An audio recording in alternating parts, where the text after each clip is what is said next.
Yarışa başladı. Yarışa başladı.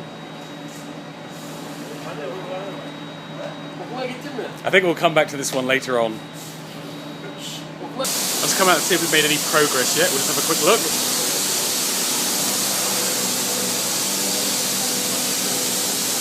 Flying through the technical challenge now.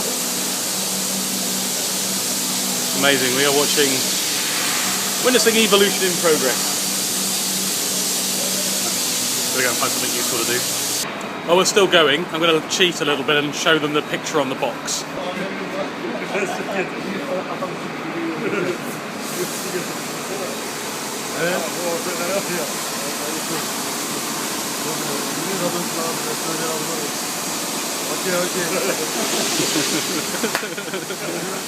Komedi dedi.